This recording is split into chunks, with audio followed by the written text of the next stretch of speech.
Hello everyone. Welcome you back to this series of revision lectures. बहुत बहुत धन्यवाद आप सभी का बेहतरीन response WhatsApp, YouTube, mails. Amazing responses. Thank you very much. That's our motivation. Lot of comments, बहुत सारे कमेंट्स पढ़ने की इच्छा भी थी मेरी, बट अभी समय वो नहीं है, समय हमारे सामने एग्जाम्स है, तो will just stick on to the topic. What we are doing now is for you guys is I am creating a small bite of last minute revision lecture. LDR, last day revision lectures. I would recommend that you should see these particular lectures before going to the exams. या फिर अगर आपकी exam अभी नहीं है और बाद में होने वाली है, तो जब भी आप घर पे इन सब्जेक्ट्स की पढ़ाई करें तब आप इनको डेफिनेटली देखें. या फिर आपको लगता है इन कॉन्सेप्ट्स या इन चैप्टर्स में आपके कॉन्सेप्ट वीक हैं, you should definitely look at this. The objective is not to revise the whole chapter, the objective is to revise the key points. I'll keep it very very short, compact, power packed. The objective is कम से कम समय में अपन ज़्यादा से ज़्यादा output निकाल सकें. Based on a lot of replies, comments, what I have received, I have found there have been a lot of queries, in fact, a lot of requests for revision lectures. People were asking for more revision lectures for consolidation. They were asking for corporate restructuring, valuation, accounting standards. I have revision lecture for all these things, but then वो revision lectures comparatively थोड़े से क्या हैं, they are detailed. अब समय नहीं होगा at least जो लोग अभी एग्जाम्स दे रहे होंगे उनके लिए कि वो उतना डिटेल में उन रिवीजन लेक्चर्स को ले सके. तो what you guys can actually do is, इसलिए मैंने क्या किया, मैं I have created separate lectures for you guys. These are very very small bites, power packed things which we are going to discuss about specific topics, right? तो आज हम इस particular session में कॉर्पोरेट रिस्ट्रक्चरिंग का last day revision lecture लेंगे. इसी तरह से I also share one on valuation with you. Consolidation के I have already given you basic cases. There will be no further cases which we'll be having on consolidation discussion. However, I am preparing separate set of lectures as revisionally lectures which will be available to you across the country wherever you are, either through our centers or through pen drives. तो हम pen drive में revision lectures आप लोगों के लिए provide करेंगे. I hope all of you know that people who are not my students are and are viewing these particular lectures. We take FR classes, so I take my financial reporting classes across 62 centers in India in the name of fast education. We have recently also tied up with one of the most prestigious institutes in Delhi. Deepak Gupta sir के साथ हमारा association हुआ है जिसमें उनके around 25 odd centers पर we are starting these particular lectures in the forthcoming batches. तो कृपा करके आप अपने दोस्तों यारों को recommend करें if you like the lectures, you find it useful. However, the regular batches will only be at the franchisees, no pen drives for it. घर पे कोई पढ़ाई होती नहीं है. Yes, but for revision we'll be coming out with a product on pen drives. आ जाओ दोस्तों, C A final F R last day revision corporate restructuring. Corporate restructuring as a chapter में क्या क्या चीज़ें हैं, what I have done is जो class में हमारे बोर्ड नोट्स होते हैं जब हम पढ़ाते हैं, तो वो जो चीज़ें मैं वही लेकर आ गया हूँ. This is something what you can see, ताकि I can be a little quick in terms of my discussion.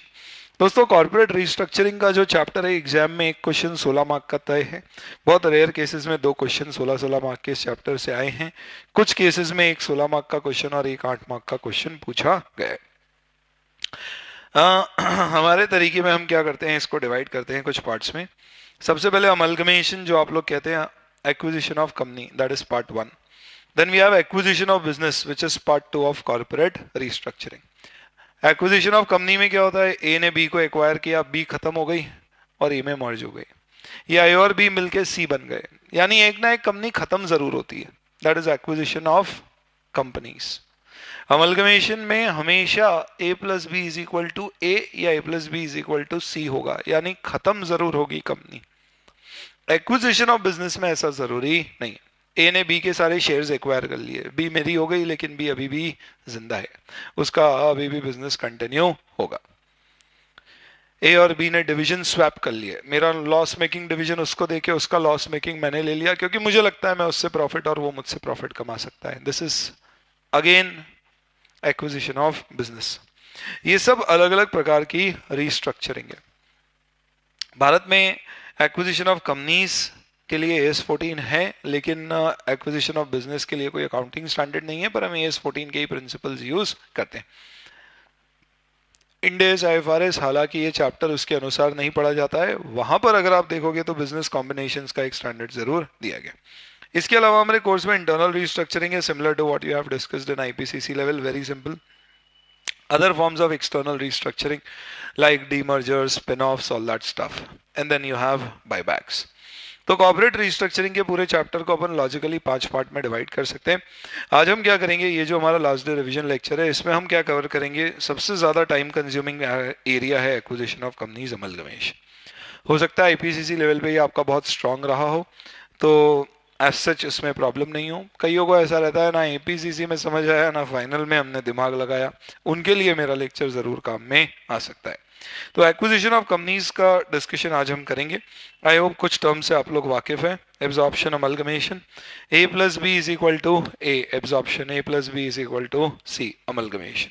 ध्यान रखना दोस्तों, अमलगमेशन के क्वेश्चन में जब भी मैं कहूँ इस लेक्चर में अमलगमेशन, आप मानना amalgamation as well as absorption. Amalgamation के क्वेश्चन में सबसे इंपॉर्टेंट चीज होती है पीसी, परचेज कंसिडरेशन.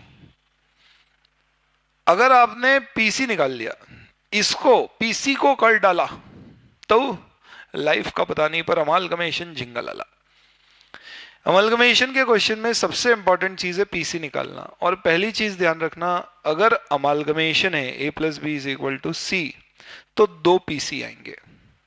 अगर एब्जॉर्प्शन है A plus B is equal to A, तो 1 पीसी आएगा. जो कंपनी खत्म हो रही है, बंद हो रही है, उसे पीसी मिलता है, जिसे हम बोलते हैं ट्रांसफरर कंपनी.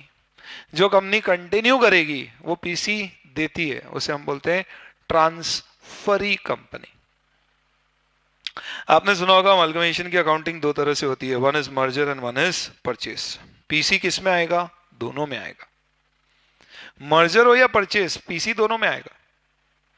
ए बी मर्ज हो के सी बन गए, तो सी ए और बी को पीसी देगी, उसके शेयर होल्डर को पीसी देगी. ए और बी अब्सॉर्ब करके, मर्ज होके अब्सॉर्ब हो गए और ए में कन्वर्ट हो गए, तो ए बी के शेयर होल्डर को पीसी देगा. मर्जर हो या परचेस, अमलगमेशन हो या एब्जॉर्प्शन, पीसी सब में आता है. पीसी ही सबसे इंपॉर्टेंट एस्पेक्ट है. इनफैक्ट हमारे सेशन में हम पीसी ही कवर करेंगे. ये आप समझ लीजिए, जिस तरीके से अपन पीसी को समझेंगे, आप देखना आपके सारे कॉन्सेप्ट्स इतने छोटे से टाइम में अपन क्लियर करने की कोशिश करेंगे कि आपको अमलगमेशन के क्वेश्चन में पीसी से रिलेटेड प्रॉब्लम नहीं, हेंस पूरा क्वेश्चन एज सच सॉल्व करने में आपको दिक्कत नहीं आएगी. मर्जर कब होता है दोस्त? जब 5 कंडीशंस फुलफिल होती है. वो पांचों कंडीशन में हमको बहुत ज्यादा डिस्कशन करने की जरूरत नहीं है, लेकिन मैं क्विकली उन 5 कंडीशंस को समराइज करूंगा, बिकॉज हमारा पीसी का कैलकुलेशन उससे अफेक्ट हो सकता है. पहली कंडीशन मर्जर की क्या होती है? All assets and liability should be taken over. Sir all assets and liability में क्या कंटिंजेंट लायबिलिटी भी लेना है? क्या fictitious asset, share issue expense जैसे एसेट्स भी लेना है? दूसरी condition, all assets and liability should be taken over at book value. Sir question, क्या बुक वैल्यू पे लेके रिवैल्यू कर सकते हैं? क्या मर्जर से पहले रिवैल्यू करके फिर टेक ओवर बुक वैल्यू पे कर सकते हैं? Third, PC should be discharged in the form of equity shares. Fourth, 90% of the shareholders should agree to the scheme. Sir 90% of share holders में कौन से, इक्विटी और प्रेफरेंस दोनों या सिर्फ इक्विटी? पीसी हमें शेयर्स में डिस्चार्ज करना है, एक्सेप्ट फ्रैक्शनल शेयर्स. क्या पीसी में हम इक्विटी शेयर्स ही दे तो ही चलेगा मर्जर में, या प्रेफरेंस शेयर भी दे सकते हैं? और आखिरी कंडीशन, बिजनेस शुड कंटिन्यू. कुछ इंपॉर्टेंट पॉइंट्स है दोस्तों, ध्यान रखना मर्जर की 5 कंडीशन में. पहला, मर्जर का मतलब होता है 2 लोग अलग थे अब साथ में काम कर रहे हैं. कितने हंसी लम्हे हो जाते अगर तुम और मैं हम हो जाते. वाह वाह वाह वाह. मर्जर इसी पे चलता है. ए और बी अलग अलग काम कर रहे थे, अब साथ में काम करेंगे. जब साथ में काम करते तो हम ये नहीं बोलते तेरी वो असेट लेंगे, तेरी वो लायबिलिटी नहीं लेंगे, तुम्हारी ये कंटिंजेंट लायबिलिटी तुम संभालो. 2 दोस्त एक परिवार में अगर 2 दोस्त अगर एक परिवार में मिल रहे हैं, तो इसका मतलब फिर उसके सारे दुख सुख मेरे सारे दुख सुख उसके. यानी कि ध्यान रखना, पहली condition, all assets and liability में all assets and all liability including fictitious asset contingent liability should be taken over. Second, book value पे लेना है, यानी रिवैल्यूएशन का कोई लॉजिक नहीं है। ना आप लेने के बाद ना लेने से पहले रिवैल्यू करोगे। हाँ, 2 साल 5 साल बाद नॉर्मल कोर्स में रिवैल्यूएशन होता है, that is different, but merger के कारण रिवैल्यूएशन नहीं होना चाहिए। सिर्फ एक केस में बुक वैल्यू के अलावा आप असेट्स लाइबिलिटी को ले सकते हो, और वो एक केस क्या होता है, जब आपकी अकाउंटिंग पॉलिसीज अलग अलग हो, तो to synchronize the policies. Third, equity share holder should be discharged. In fact, I should say 90% of equity shareholders should agree to the merger scheme. Preference share holder को आप कैश में भी payment कर दोगे तो भी मर्जर होगा। चौथी condition, equity share holders 90% should agree to the scheme. उनको पीसी डिस्चार्ज इक्विटी शेयर्स में ही देंगे, तभी तो दो लोग एक बनेंगे। ए और बी दोनों कंपनी के इक्विटी शेयर होल्डर को अगर नई कंपनी के इक्विटी शेयर मिलेंगे तो ही तो नई कंपनी ही उनके कंट्रोल में होगी, जिसके कंट्रोल में पहले पुरानी कंपनीज होती थी, तो ही मर्जर कहलाएगा। तो मर्जर की बेसिक कंडीशन है कि जो कंपनियां मिल रही हैं, मिलने के बाद जो कंपनी बन रही है उसमें ओनरशिप उसी की होना चाहिए जिसकी पहले थी, और ओनरशिप इक्विटी शेयर से आती। और आखिरी condition, business should continue, that's okay. ये हमारी कुछ बेसिक 5 कंडीशन है। ये मैंने आपको क्यों बताया, इसका पीसी से क्या वास्ता है। दोस्तों एक चीज बहुत अच्छे से सुन लेना तुम, पांचों कंडीशन में एक भी कंडीशन ऐसी नहीं है जो कहती है कि पीसी का कैलकुलेशन कैसे किया जाएगा। यानी अगर क्वेश्चन आता है ए ने बी को, ए और बी दोनों अमलगमेट हो रहे हैं, अब्सॉर्ब हो रहे हैं, और बी की एसेट्स को मार्केट वैल्यू पे लिया जा रहा है, तो ये मर्जर नहीं हो सकता, because assets are not taken over at book values. लेकिन अगर क्वेश्चन ये कहे कि ए और बी मर्ज हो रहे हैं, दोनों की एसेट्स की मार्केट वैल्यू के आधार पर उनको नई कंपनी में शेयर्स दिए जाएंगे, लेकिन असेट्स और लाइबिलिटीज बुक वैल्यू पे ली जाएगी, तो मर्जर की कंडीशन सेटिस्फाई होती है। यानी इंपॉर्टेंट है कि असेट लाइबिलिटी बुक वैल्यू पे नहीं आना चाहिए। इंपॉर्टेंट ये नहीं है कि PC market value, sorry, important ये है कि असेट लाइबिलिटी मार्केट वैल्यू पे नहीं बुक वैल्यू पे आना चाहिए। इंपॉर्टेंट ये नहीं है कि पीसी का कैलकुलेशन मार्केट वैल्यू पे बेस्ड है या बुक वैल्यू पे। तो हमने देखा पीसी के 2 मेथड होते हैं, नेट असेट और नेट पेमेंट। मर्जर में भी मेथड दोनों दोनों काम में आ सकते हैं, नेट असेट और नेट पेमेंट। हो सकता है नेट असेट मेथड में आप पीसी मर्जर का मार्केट वैल्यू ऑफ असेट्स के आधार पे डिसाइड करो, पर असेट्स लेना होगी आपको बुक वैल्यू पे। बट पैसे देते समय हो सकता है कि आप मार्केट वैल्यू के आधार पे उसको पीसी पे करो या शेयर्स दो। You got this point? तो पीसी कैसे कैलकुलेट होगा मर्जर में, इसकी कोई कंडीशन नहीं है, कैसे भी हो सकता है। Asset liability should be taken over at book values.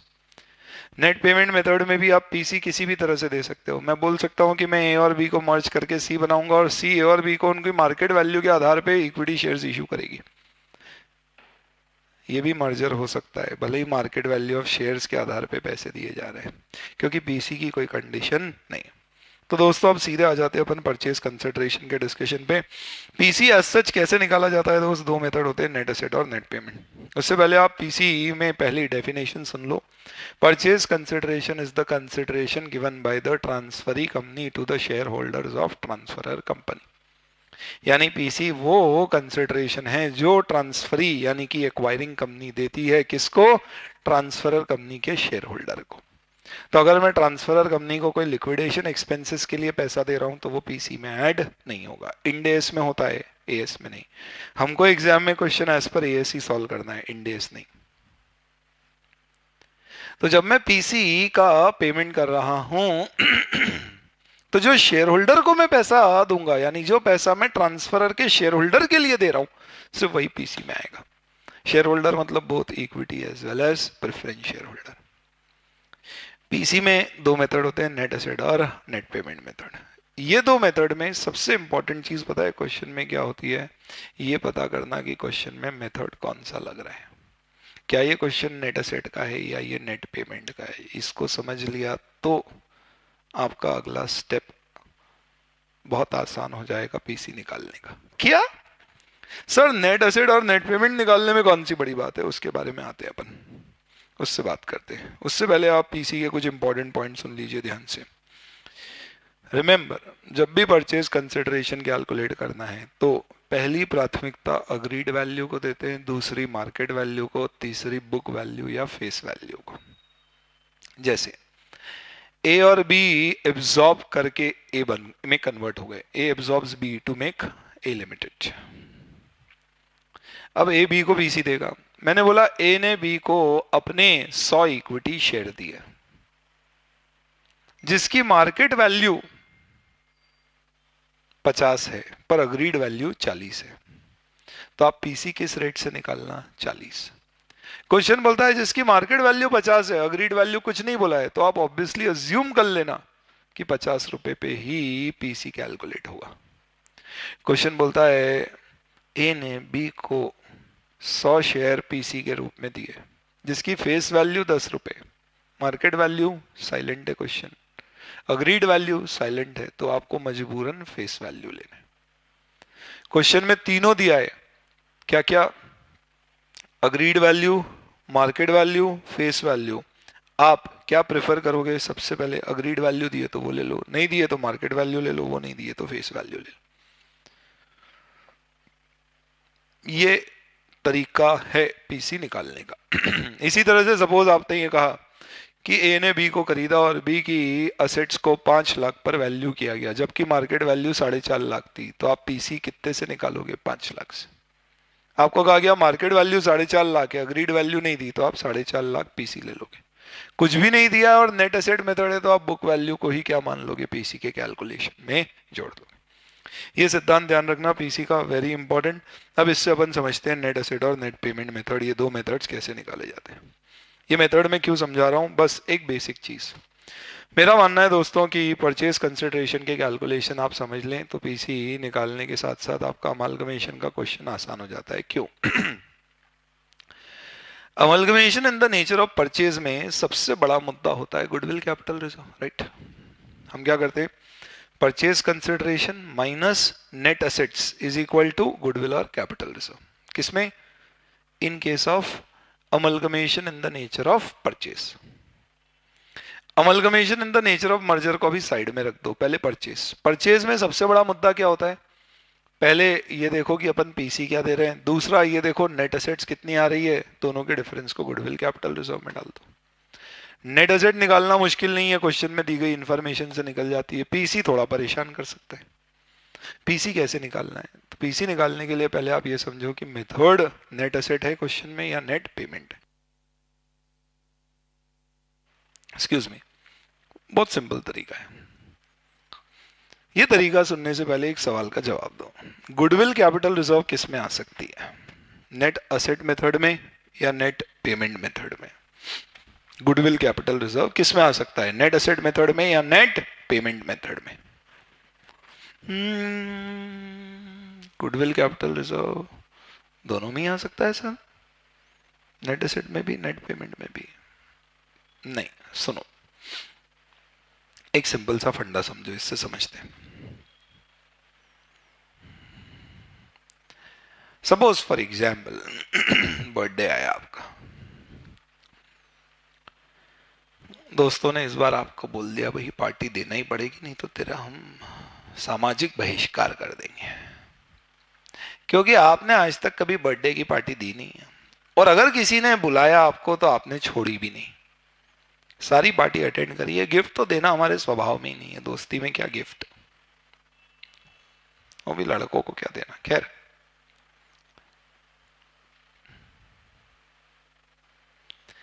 अब हमें लगता है यार इस बार तो पार्टी देना ही पड़ेगी, क्या करें? मॉम से पूछा, मॉम भी एकदम अपने मददगार, अपनी ही सोच रखने वाली। मॉम ने बोला कुछ नहीं, एक काम कर, सारे दोस्तों को घर पे बुला ले, घर पे ही पार्टी दे देंगे। हमने घर पे बुलाने का प्रस्ताव दोस्तों को रखा, दोस्त उसमें भी मान गए, बोले जो मिले वही सही। मॉम ने बोला कोई टेंशन नहीं है, तू बुला ले सबको, सैटरडे को ऐसे ही हफ्ते भर में थोड़ी थोड़ी सारी साग सब्जियां बच जाती है, पाव भाजी बना देंगे। पाव भाजी आपने सुना होगा, it's a very good dish to make at the weekend. हफ्ते भर की जितनी सब्जियां थोड़ी थोड़ी बची, सबको मिला के उसका मिश्रण करके एक भाजी बना दो, जिसमें स्वाद सिर्फ आलू का आता है, बाकी तो फीलर्स है। हमने बोला ठीक है। 20-25 दोस्त थे, हमने उनको न्योता दे दिया कि भैया आना है, क्या लगता है कितने आएंगे? 50 के रिप्लाई आ गए, बोले भाई हमारे। जो नहीं बुलाए थे वो भी आ गए, बोले अरे यार दोस्ती में क्या बुलाने की क्या जरूरत है। हमने मॉम को बताया, मॉम देखो इतनी गड़बड़ हो गई है, 50 दोस्त आ रहे हैं। मॉम ने बोला यार फिर तो सब्जियां खरीदना पड़ेगी। Luckily there was a hawker which was passing by from our colony having these vegetables in his hand cart. ठेले वाले भाई साहब आ रहे थे, सब्जी ले लो। हमने सुना, हमने बोला मॉम लेना ही पड़ेगी, चलो। मॉम बाहर आई, सब्जी वाले को कहा कि आलू हैं? उसने बोला हैं। मॉम ने देखा टमाटर भी हैं, ये भी काम आ जाएंगे, गाजर पत्ता गोभी सभी चीज दिख रही थी काम की। तो मॉम ने बोला बताओ आलू क्या भाव दिए? उसने बेचारे ने बोला 15 रुपए किलो। मॉम ने वहीं से शुरू किया, क्या 15 रुपए? अभी सुबह आया था वो तो 11 रुपए किलो में दे जा रहा था। उसने बोला आप उससे ले लो। हमने बोला अरे मॉम लो, क्या कर रहे हो? मॉम ने बोला चल 12 रुपए तोल ले।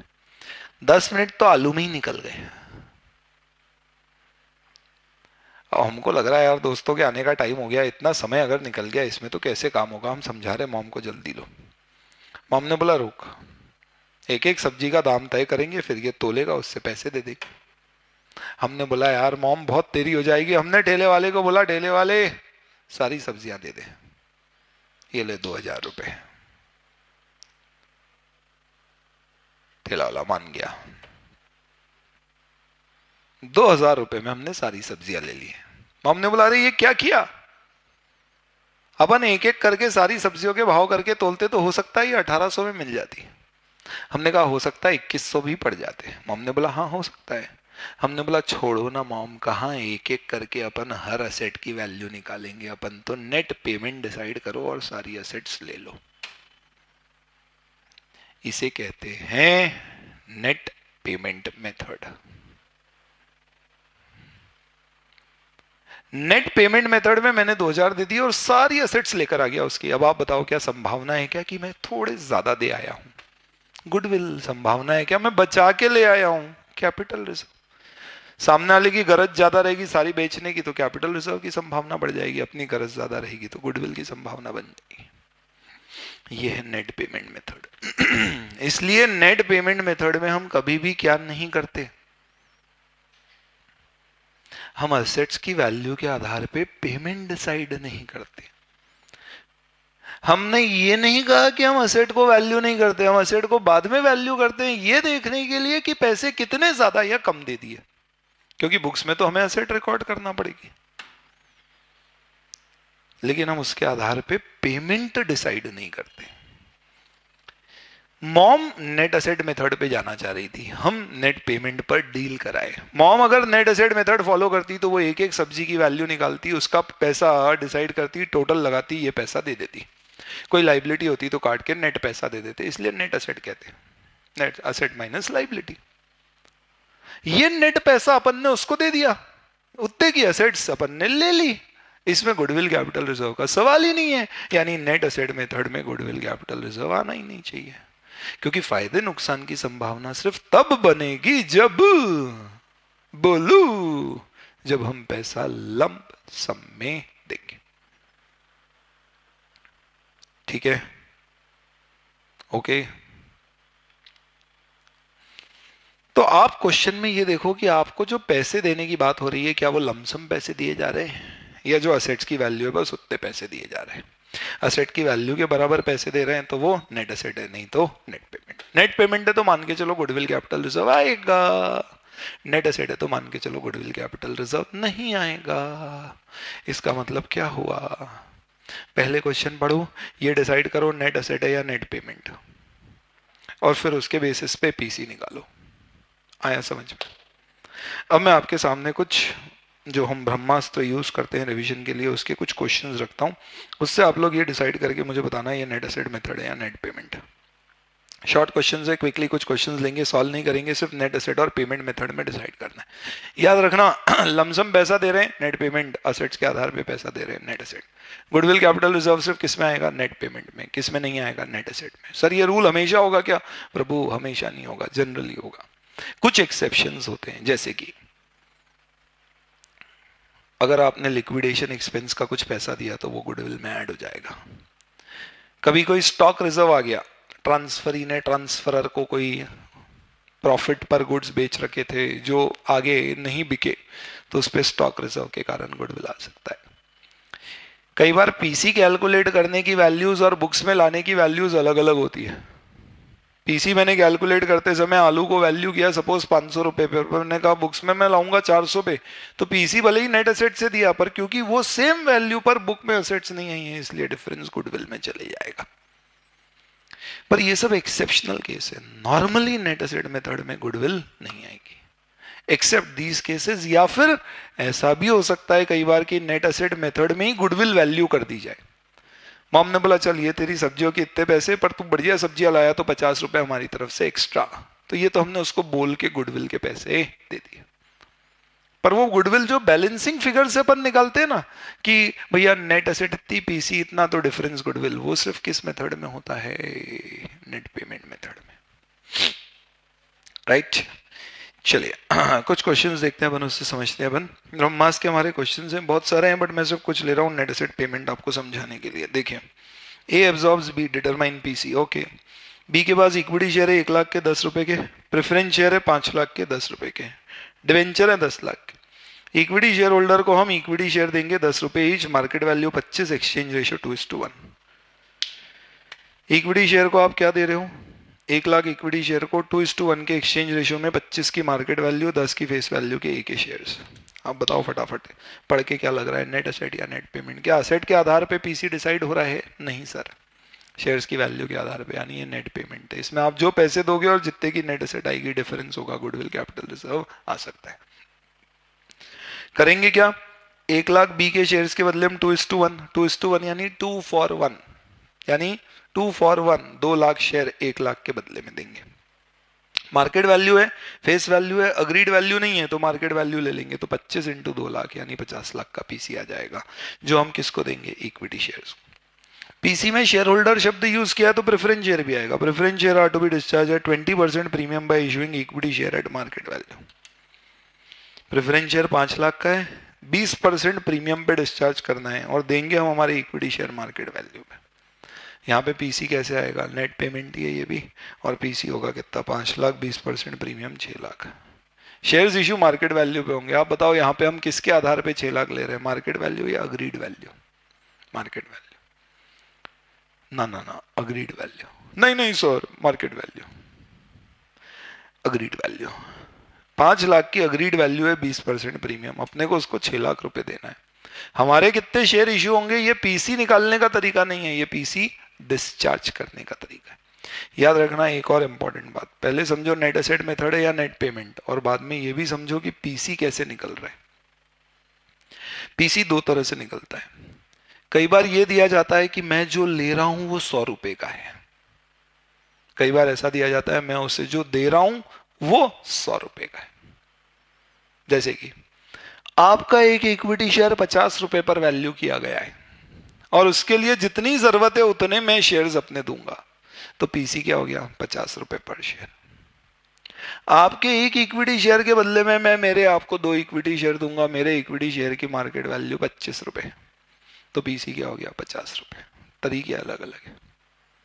कभी ऐसा बोला जाए कि आपका एक इक्विटी शेयर 40 रुपए की अग्रीड वैल्यू पे लिया जाएगा और मैं अपने 2 इक्विटी शेयर इशू करूंगा जिसकी मार्केट में वैल्यू 25 है, तो क्योंकि आपकी अग्रीड वैल्यू 40 है तो वो 40 लेंगे, जो मैं दे रहा हूं उसको कंसिडर नहीं करेंगे।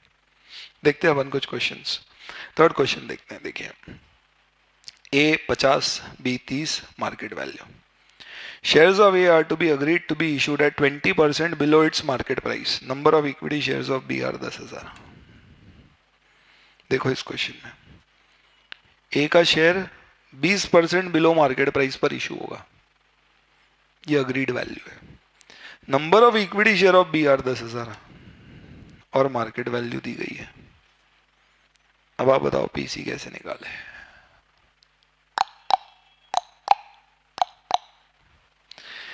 क्या बी के 10,000 शेयर के बदले में ए अपने 10,000 शेयर दे रहा है, ऐसा कहीं लिखा है क्या? नहीं। यानी इस केस में पहले पीसी है तो नेट पेमेंट, क्योंकि लमसम प्राइस डिसाइड हो रही है, हम क्या करेंगे, 10,000 शेयर बी के, 30 रुपए की उसकी मार्केट वैल्यू है, बी के शेयर की अग्रीड वैल्यू नहीं है, यानी हमारा पीसी 3 लाख हो जाएगा। और ए के शेयर कितने पे इशू कर रहे हैं, 20% बिलो मार्केट प्राइस, 50 माइनस 20% यानी 40 रुपए पे, तो 40 से डिवाइड करके 7,500 शेयर आएंगे। ये क्या है, डिस्चार्ज ऑफ पीसी। अगर यहाँ पे बी की मार्केट वैल्यू नहीं दी जाती ना, तो फिर अपन अज्यूम करते कि 10,000 के 10,000 शेयर देंगे और अपना एक शेयर वैल्यू होगा 40 पे, तो पीसी अकॉर्डिंगली 4 लाख आएगा। यानी दोस्तों जब आप क्वेश्चन पढ़ते हो ना, तो आपको पहली चीज नेट एसेट नेट पेमेंट समझना, और बाद में ये समझना है पीसी कैसे निकलेगा। यहाँ पे आप बताओ पीसी किससे निकला, मेरे जो लिया उसकी वैल्यू से या जो दिया उसकी वैल्यू से। इस क्वेश्चन में जो मैंने लिया है उसकी वैल्यू से। नेक्स्ट, 10,000 इक्विटी शेयर बी के, मार्केट वैल्यू 30 रुपए ए लिमिटेड की, इक्विटी शेयर 50 रुपए पर शेयर, सॉरी ये फुल स्टॉप है।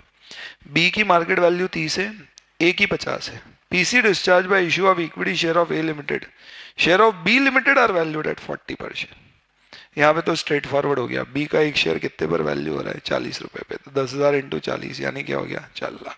और ए का इक्विटी शेयर 50 पे डिस्चार्ज होगा, इससे नंबर ऑफ इक्विटी शेयर्स आ जाएंगे। ये 30 रुपए से कोई मतलब नहीं, क्योंकि बी की अग्रीड वैल्यू दी गई है। यहाँ भी किससे वैल्यू हुआ, पीसी जो हमने लिया उसकी वैल्यू से। अगला देखो, 10,000 equity share B limited, valued at 20% premium over face value of 10 per share. तो 10 फेस वैल्यू 10 है, 20% प्रीमियम यानी अग्रीड वैल्यू 12 हो गई। Are issued requisite number of equity share of A of face value 10 valued at 50% premium. यानी यहाँ पर भी B के शेयर की वैल्यू उसकी वैल्यू के आधार पर डिसाइड हो रही है, ना कि जो हम दे रहे हैं उसके आधार पे। उसका एक शेयर वैल्यू होगा 12 पे, 10,000 इंटू 12 1 लाख, 20,000 रुपए क्या आएगा पीसी की कीमत। और हमारा एक शेयर 15 पे इशू होगा, इससे आएंगे हमारे नंबर ऑफ शेयर कितने इशू होंगे। 10,000 equity share of B limited, face value 10, market value 25, are issued equivalent number of equity share of A, market value 40। ये वाला क्वेश्चन देखो, जहां इक्विवेलेंट नंबर लिखते हैं ना, इसका मतलब होता है इक्वल नंबर। यानी 10,000 शेयर को मैं क्या देने वाला हूं, ए के 10,000 शेयर। इसका मतलब यहां पे पहले क्या डिसाइड हुआ है मालूम है, जो हम शेयर ले रहे हैं उसकी कीमत डिसाइड नहीं हुई है, उसे क्या दे रहे हैं वो डिसाइड हुआ है। क्योंकि मैं 10,000 के बदले में 10,000 शेयर दे रहा हूं, तो अब यहाँ पे डिस्चार्ज फिक्स हुआ है पहले कि डिस्चार्ज 10,000 शेयर से। तो अब हमें वैल्यू ए के शेयर्स की लेना होगी, और ए के शेयर्स की अग्रीड वैल्यू नहीं दी गई है, मार्केट वैल्यू है, तो वो मार्केट वैल्यू से मल्टीप्लाई होगा तो 4 लाख आएगा। एनीवेज दोस्तों, ऐसे और बहुत सारे आपके क्वेश्चंस हैं इसमें, but once again, if you want these particular questions along with the solution, then if you have time to see this again, मैं यहाँ पे I have my details given up, phone number पे WhatsApp email कर दो, मैं आपको questions और उसके सॉल्यूशंस हैंड रिटन दोनों भेज दूंगा मेल पर। You will get it, not to worry. But अभी मेरा ऑब्जेक्टिव सिर्फ आपको क्या है, पीसी निकालने से आगाह करना है। ध्यान रखो हर क्वेश्चन में पीसी कैसे निकलता है, पहला क्वेश्चन पढ़ो, दूसरा ये समझो क्वेश्चन आपको क्या बता रहा है, जो असेट्स ले रहे हैं उसकी वैल्यू के आधार पे कितने पैसे देना है, या कोई और तरीका। कोई और तरीका है तो नेट पेमेंट, असेट की वैल्यू के आधार पे है तो नेट असेट। नेट असेट में बैलेंसिंग फिगर वाली गुडविल कैपिटल रिजर्व नहीं आएगी, नेट पेमेंट मेथड में balancing figure goodwill capital reserve आएगा। नेट पेमेंट मेथड में पीसी निकालते समय ध्यान रखना, क्वेश्चन ने जो चीज ली है उसकी वैल्यू दे दी है, अग्रीड वो ले लो, मार्केट वैल्यू वो ले लो, नहीं तो फेस वैल्यू। लेकिन अगर क्वेश्चन ने जो लिया है उसके पहले आपको यह बताया है कि उसको देना क्या है, तो जो दिया जा रहा है जिसे हम बोलते हैं डिस्चार्ज ऑफ पीसी, उसकी अग्रीड वैल्यू हो तो वो, नहीं हो तो फिर उसकी मार्केट वैल्यू, वो नहीं हो तो उसकी फेस वैल्यू। ये ध्यान में रख के आप पीसी कैलकुलेट करो, पीसी सही तो अगले स्टेप सही। ठीक है, पहला पॉइंट मैंने आपको बता दिया पीसी। ये जो डिस्कशन था ये किसके लिए रेलेवेंट था, परचेज कंसिडरेशन। मर्जर मेथड हो या परचेज मेथड हो, दोनों ही केस में पीसी का कैलकुलेशन इसी तरह से किया जाएगा। फिर जब आप क्वेश्चन पे आओगे ना, तो मेरे हिसाब से आप सिर्फ स्टेप सुन लो क्या करना। Amalgamation in purchase, amalgamation in nature of purchase में अमलगमेशन का क्वेश्चन सॉल्व करने के लिए मैं फ्रेंड्स, अपने दोस्तों, अपने स्टूडेंट्स को कहता हूं यूज 3 स्टेप्स फिक्स। क्या क्या चाहिए अपने को? PC, net asset, goodwill. तो पहला स्टेप क्या होना चाहिए सर? पीसी नहीं, net asset. Amalgamation in nature of purchase के क्वेश्चन में नेट एसेट निकालना हर क्वेश्चन में कंपलसरी है, नेट पेमेंट मेथड हो या नेट एसेट मेथड। तो आप पहले क्या निकाल लो? Net asset. फिर स्टेप 2 होगा पीसी निकालने का मेथड। अगर पीसी नेट पेमेंट मेथड से तो पूरी मेहनत से निकलेगा, लेकिन अगर पीसी नेट एसेट मेथड से तो जो स्टेप 1 में नेट एसेट आई है वही स्टेप 2 की क्या हो जाएंगी? PC subject to any changes. और स्टेप 3 में फिर सीधे सीधे गुडविल कैपिटल रिजर्व आएगा, अगर कोई additional information like liquidation expense stock reserve है तो। नहीं तो नेट एसेट मेथड में गुडविल कैपिटल रिजर्व आएगा ही नहीं। और अगर नेट पेमेंट मेथड है तो पहले नेट एसेट, फिर पीसी और फिर गुडविल कैपिटल रिजर्व। तो amalgamation in nature of purchase में 3 मेथड सीक्वेंस याद रखना। पहला मेथड, सॉरी, पहला स्टेप नेट एसेट, दूसरा स्टेप पीसी, तीसरा स्टेप गुडविल कैपिटल रिजर्व। ऊपर नीचे मत करना स्टेप्स को, मेहनत बढ़ जाएगी। मेरा मानना है स्टूडेंट्स को सबसे ज्यादा प्रॉब्लम क्या होती है? क्वेश्चन शुरू कहां से करें। मेरे स्टूडेंट्स को क्लास में कभी ये प्रॉब्लम नहीं होती है क्वेश्चन सॉल्व हो या नहीं हो। सर नहीं होते क्या? अरे होते हैं यार। पर वो कभी भी ये नहीं सोचते कि क्वेश्चन शुरू कहां से करना है, क्योंकि अपन उसको सीक्वेंशियल ऑर्डर में इस तरह से फिट करते हैं कि वो हमेशा वो मेथड फिट होगा ही होगा। तो amalgamation in nature of purchase में पहला स्टेप नेट एसेट, दूसरा स्टेप पीसी, तीसरा गुडविल कैपिटल रिजर्व।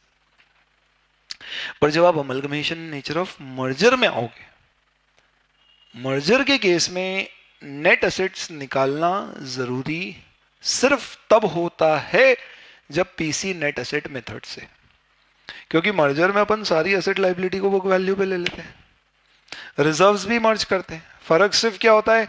कैपिटल आया कितना और दिया कितना, और उसका डिफरेंस रिजर्व से एडजस्ट होता है। तो मर्जर के केस में आप पहले क्वेश्चन में देखो नेट एसेट मेथड है या नेट पेमेंट मेथड है, राइट। और फिर आप क्या करो? 2 स्टेप्स निकालो। पहला स्टेप होगा आपका पीसी, दूसरा होगा adjustment to reserves. Asset liability same value पे आना है, रिजर्व्स भी क्लब होंगे, सिर्फ ट्रांसफरर का कैपिटल लिया और उसको जो कैपिटल दिया इसमें डिफरेंस होगा। तो आप पहले निकालो अपन दे क्या रहे, यानी पीसी। पीसी में नेट एसेट निकालना अगर नेट एसेट मेथड से पीसी आ रहा है तो, नहीं तो नेट पेमेंट मेथड से सीधे पीसी आ जाएगा। और पीसी निकालने के बाद सेकेंड स्टेप में आप एडजस्टमेंट टू रिजर्व्स कर देना, तो ऑटोमेटिकली 2 स्टेप में आपके सारे क्वेश्चन सॉल्व हो जाएंगे। ठीक है, छोटा सा बाइट लेना था मुझे, बहुत ज्यादा समय आपका लेना नहीं था। तो I thought this is something which is most powerful and impactful thing which I can discuss with you guys. तो this is something which will be helpful for you for calculation of amalgamation. मैंने normally अपन class में जो speed रखते हैं उससे थोड़ा फटाफट चीज़ों को बताया, just to keep it short. आपको कोई भी चीज़ लगती है आप पॉज करके उसको दोबारा देख सकते हैं, you can see it, you have the videos. I will suggest, आपको लगे तो ये वीडियो डाउनलोड करके रख लीजिए, जब भी आपको ज़रूरत लगे एक बार क्विकली इसको लगा के सुन लीजिएगा। कभी नींद नहीं आए तो लगा के सो जाना, बढ़िया गहरी नींद आएगी। बहुत बहुत धन्यवाद आप सभी का वीडियो देखने के लिए। कुछ और रिवीजन लेक्चर्स आपके इस अटेम्प्ट के लिए I will be coming out very very very very soon, and thank you very much for your excellent love, affection and replies. Keep referring your friends about these particular lectures, it could be useful for them, and do also refer your juniors for our batches across India for financial reporting. Thank you very much. Sarthak Jain saying goodbye.